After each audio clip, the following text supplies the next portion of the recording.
Estás escuchando De Donosti al Cielo, con Carlos Bengoa, de las redes sociales de Donosti City, en radioviajera.com.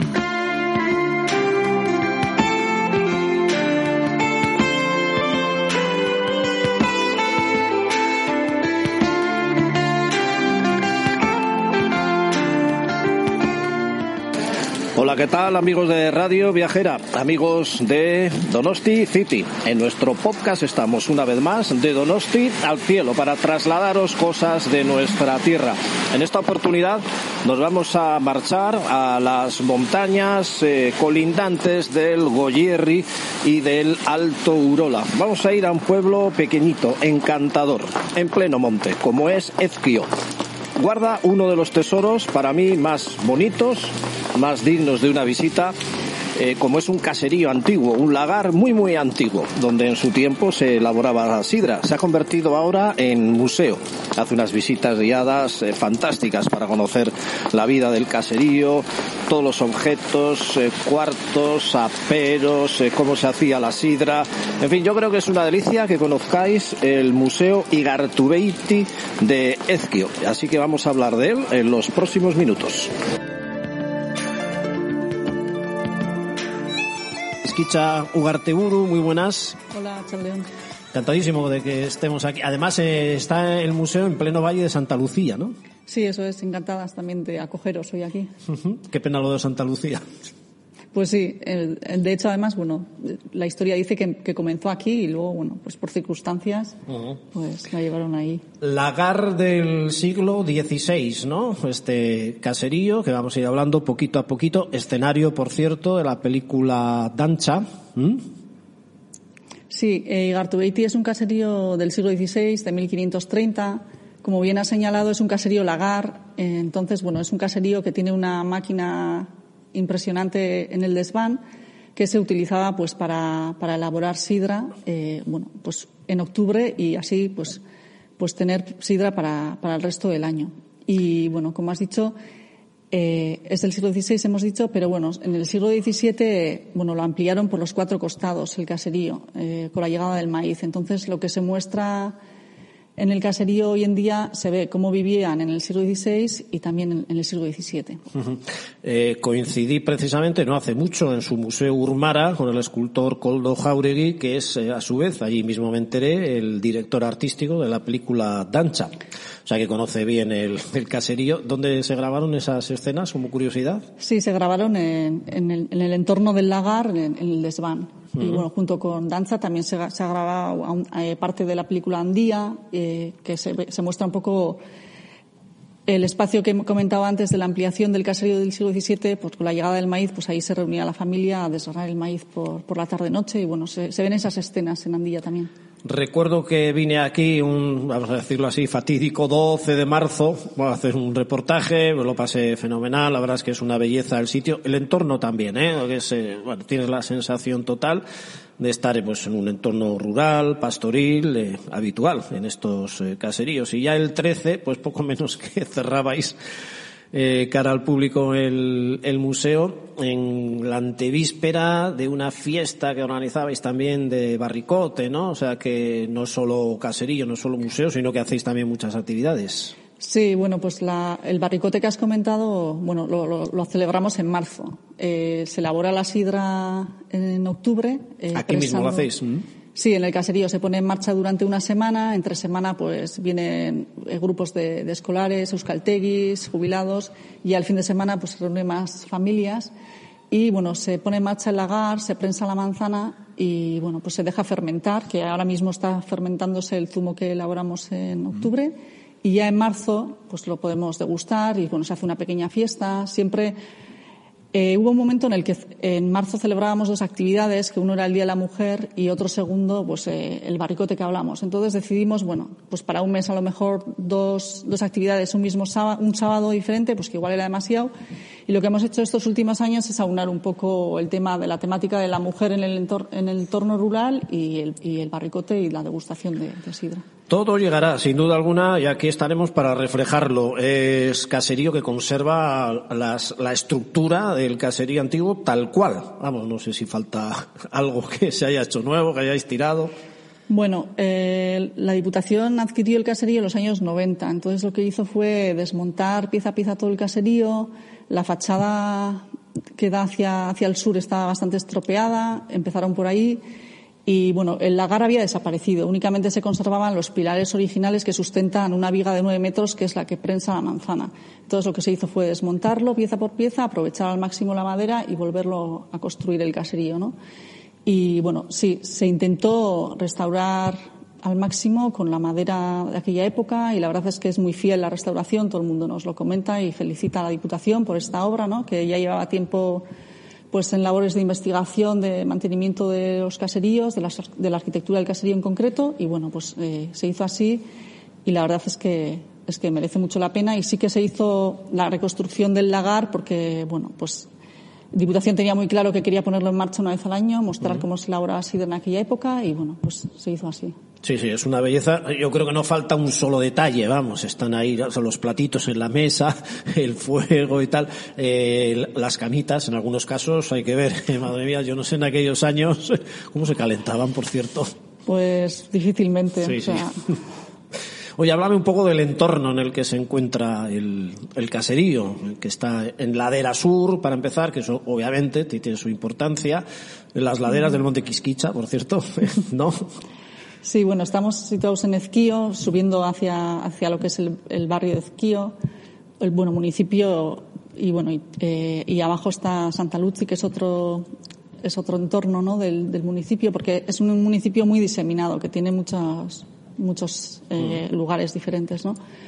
Y bueno, estamos aquí situados y como bien has dicho, está al sur y bueno, pues eso es muy importante para la ubicación del caserío, pues como, bueno, el sol que a primera hora de la mañana le está dando el sol y también, bueno, pues que está el tejado a dos aguas que, bueno, como caen pues las aguas bajan hacia el río hacia abajo y bueno, pues la situación es muy buena y bueno, pues de hecho, pues si bien en la zona de Santa Luz y por ahí suele haber bastante niebla, aquí a primera hora de la mañana ya suele haber sol y Durante generaciones en manos de la familia Mendiguren. Cuéntanos un poquito la historia.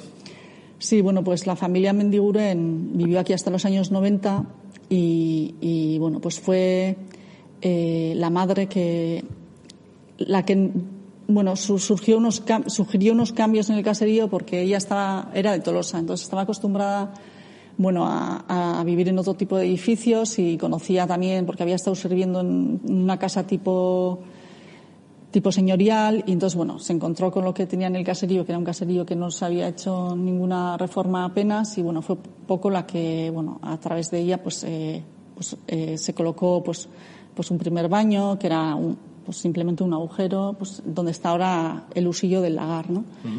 Y, tenía que ser una vida muy dura porque lo que sí conservaron y fue un valor de ellos y desde luego un empeño de ellos el conservar así toda la fachada exterior que es del siglo XVII, que aparentemente parece que es lo más antiguo pero con referencia al XVI es lo más nuevo, ¿no? Que es la fachada toda en madera y en muchos caseríos, como sabéis, los dormitorios se han situado en la planta superior para aprovechar el calor del ganado, ¿no? Pero en este caso no podía ser así porque con la fachada exterior entra aire, viento, lluvia y de todo.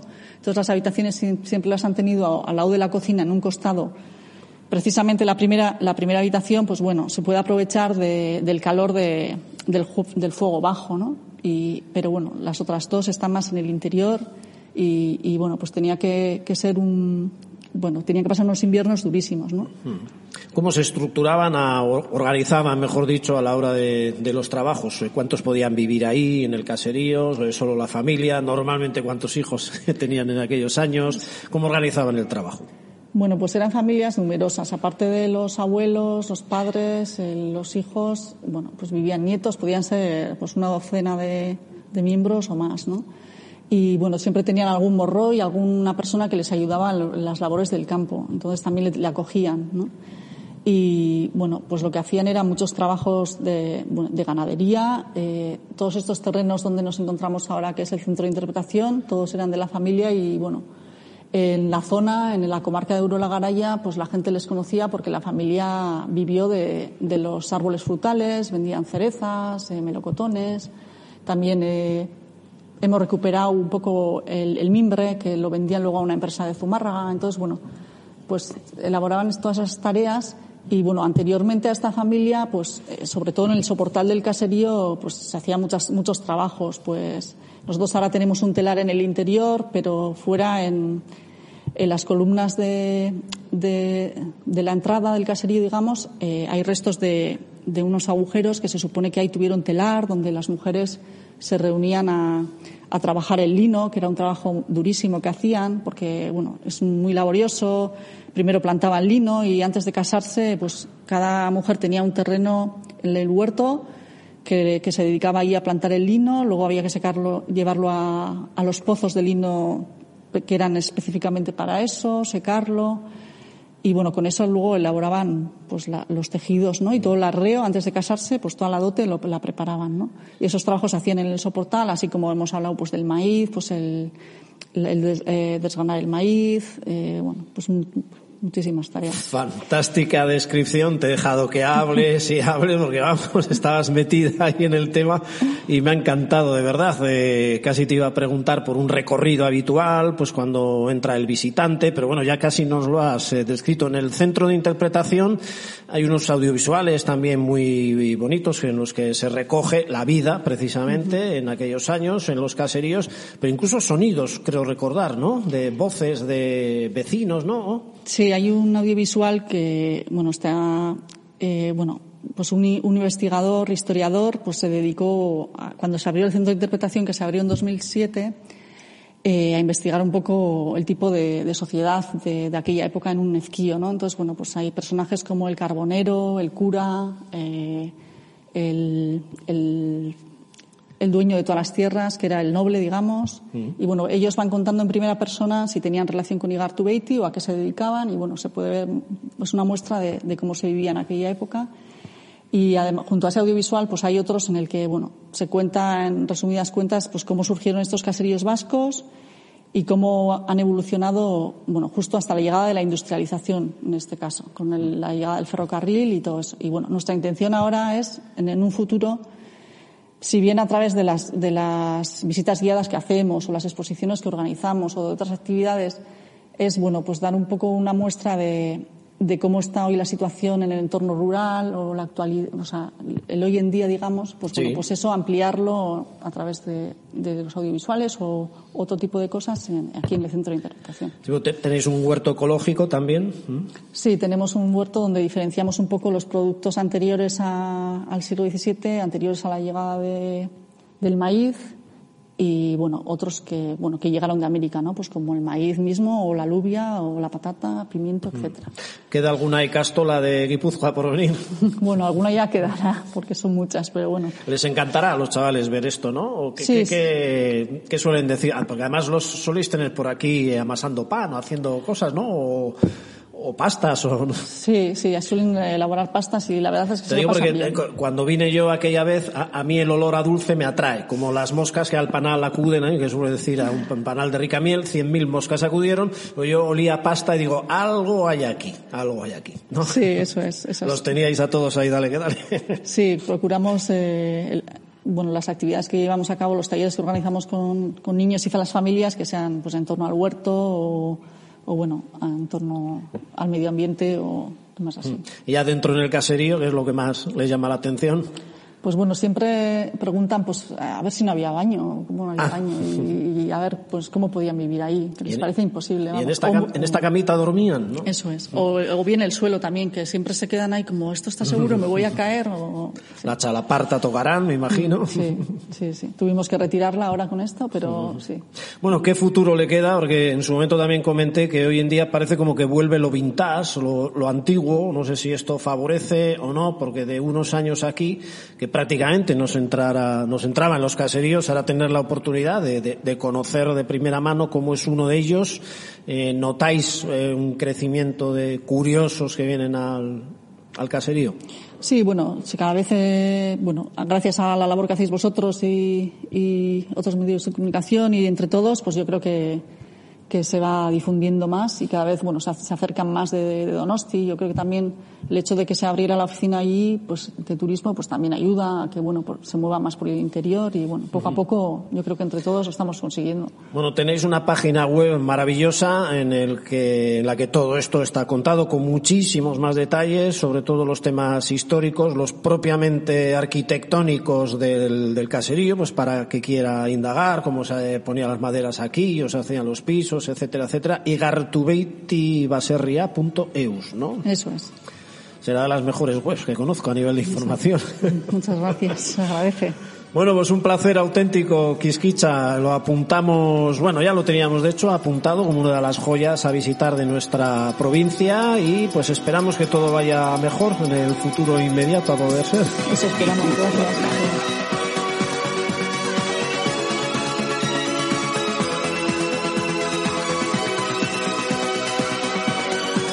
Suscríbete a nuestros programas y a nuestra newsletter semanal para que te llegue un aviso cuando suene tu programa favorito.